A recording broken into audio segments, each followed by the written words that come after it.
वो अपना सा। क्या कर रही हो तुम? तुम्हारे लिए ठीक नहीं है ये। तुम्हारी लाइफ में तो कोई खुशियां है नहीं, तुम्हारा हस्बैंड तुम्हारे पास नहीं रहता, कम से कम मुझे तो खुश रहने दो यार। तुम इसके बारे में घर में किसी को नहीं बताओ, और अगर तुमने ऐसे किया ना, मैं तुम्हें और तुम्हारी वो स्वीट सी डॉटर्स को घर से बाहर निकाल दूंगी। सुबह मैंने आई लव यू कहा था तुम्हें, जवाब ही नहीं दिया। अब कह सकती हो तुम मुझे, या फिर यू कैन किस मी।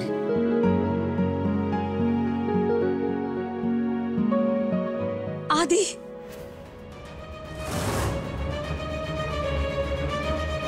क्या कर रहे हो? क्या हो क्या रहा है यहाँ पे? हाँ, ये लालची है, ग्रीडी है, ये इस घर को फंसाना चाहती है। मेरे हस्बैंड को बे टाइम कभी भी बुलाती रहती है, अपनी प्रॉब्लम बताती रहती है, गाल पे हाथ रखती है। इसके बच्चे मेरे हस्बैंड को पापा बुलाते हैं। What is happening? आप सब अपनी आंखों पे पट्टियां डाल के बैठ सकते हैं, लेकिन मैं ऐसा नहीं करूंगी। आदि, क्या फैसला है तुम्हारा? कौन रहेगा इस घर में? मैं तुम्हारी पत्नी जिसके साथ तुमने 7 फेरे लिए हैं, या ये?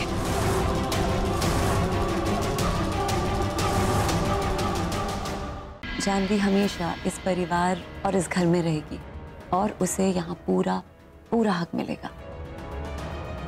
मैं जानवी और आदि के बेनाम रिश्ते को एक नाम दूंगी, एक ऐसा नाम जिसे कभी भी कोई नहीं तोड़ सकता, कोई नहीं अलग कर पाएगा तुम दोनों को फिर।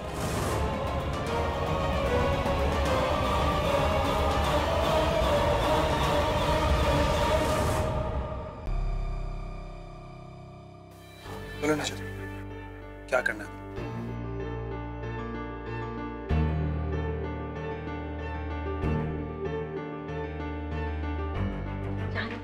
तुम कितनी अच्छी लग रही हो।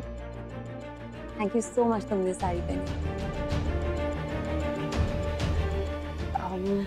एक्चुअली मैंने सबको यहाँ इसलिए बुलाया क्योंकि मैंने जानवी को सबके सामने इंसल्ट किया, बहुत हर्ट किया, और मैं जानती हूँ कि मैंने आप सबको भी बहुत हर्ट किया। क्या कुछ कह दिया मैंने जानवी और उसकी डॉटर्स को। I am really sorry. It's okay Nisha, ये सब कहने की जरूरत नहीं है। ऐसे जरूरत नहीं है जानवी, मुझसे इतनी बड़ी भूल हुई है, मैं उसे सुधारना चाहती हूँ। तुमने 3 महीने में मेरी फैमिली को जो अपनापन और प्यार दिया है, मैं 3 मिनट में खत्म करने चली थी Janhvi. I am really sorry. It's okay Nisha, तुम प्लीज किसी चीज की कोई टेंशन मत लो।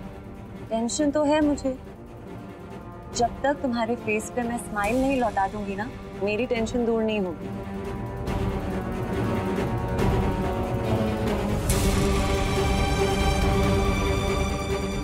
बाबा साहब, आपने कहा था ना कि जानवी यहीं रहेगी, कहीं नहीं जाएगी। बिल्कुल ऐसा ही होगा बाबा साहब।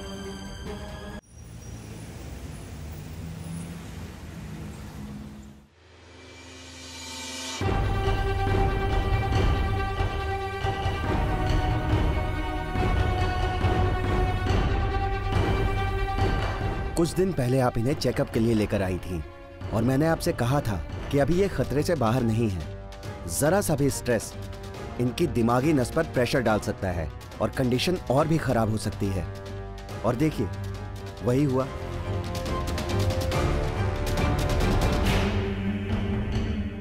पर डॉक्टर, निशा ठीक तो हो जाएगी ना? निशा इज अंडर ट्रॉमा। देखिए, इनकी दिमागी हालत ठीक नहीं है, और आपको इन्हें रिलैक्स और खुश रखना होगा। और मैं बार बार ये इसलिए कह रहा हूं ताकि आप सीरियसली लें, क्योंकि जरा सा भी शॉक इनकी जान ले सकता है।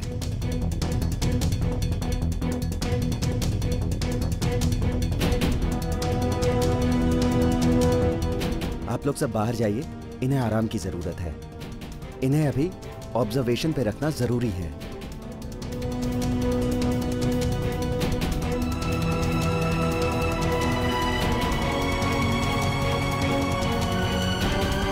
चलिए।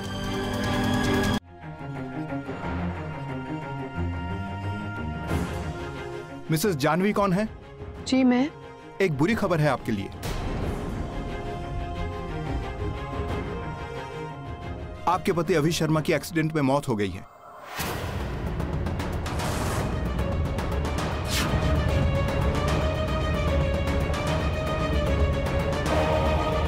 मिस्टर अभी की बॉडी के साथ हमें यह नोट भी मिला है।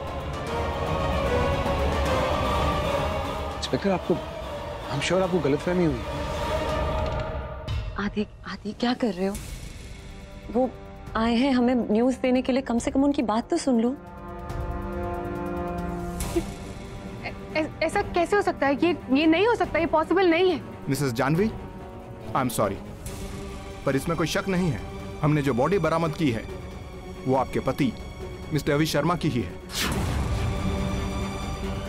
उनके पास से हमें ये तस्वीरें मिली हैं, आपकी और आपके बच्चे की। ये देखिए।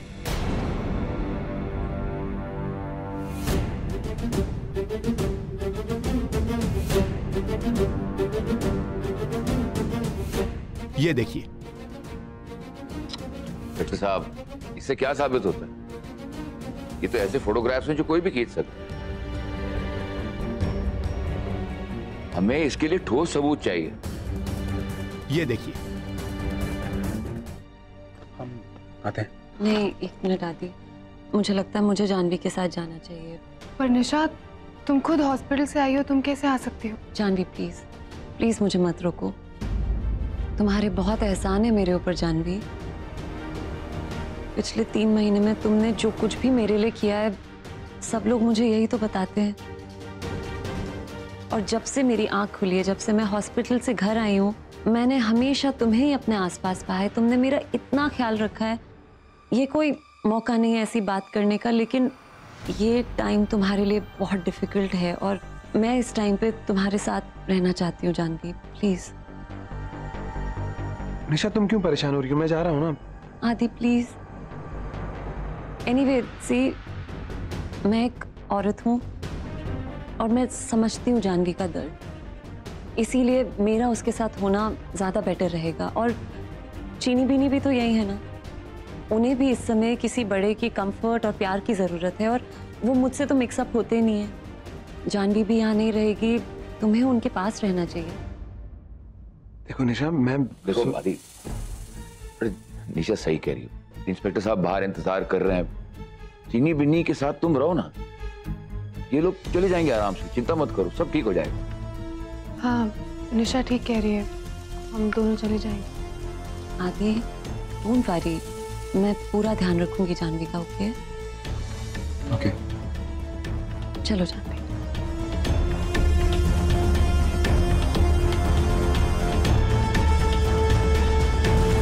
कौन मजाक कर रहा है हमारे साथ? इस पे कोई सीरियल नंबर है?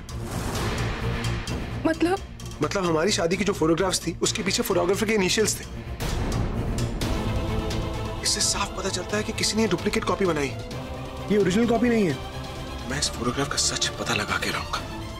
ये पता लगा के रहूंगा कि हमें कौन फंसा रहा है।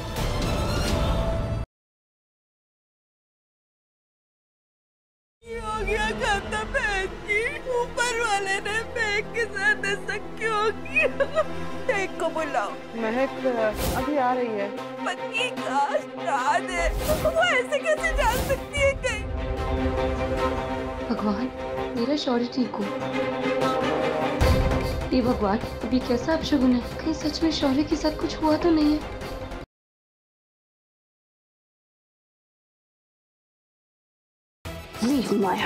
पहले सॉरी बोलो। सॉरी? क्यों? तुमने सुबह मेरे कपड़े खराब किए ना, चूज करा था उसके ऊपर, और मैंने साफ करने को कहा तब भी नहीं किया। यू हैव टू से सॉरी। तुम क्या डिजर्व करते हो? छोड़ो मेरा हाथ। नहीं छोड़ूंगा। छोड़ो मेरा हाथ। नहीं। ये बात है।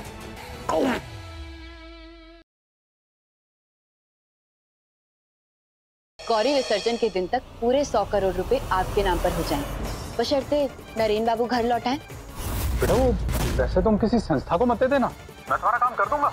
तुम क्या चाहती हो? साफ साफ कहो। माँ को अब तक घर की चाबियां नहीं मिली। अगर माँ और अंकल को उनका कमरा वापस मिल जाता तो? अब तो मुझे बस कल का इंतजार है।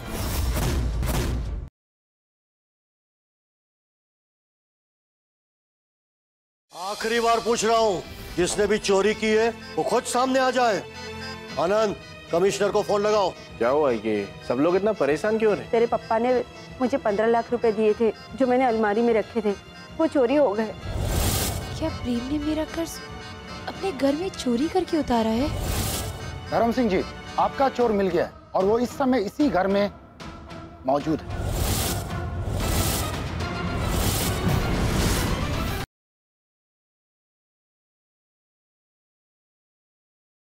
जो तेरे साथ हुआ था वो तेरी डेस्टिनी थी पूरब।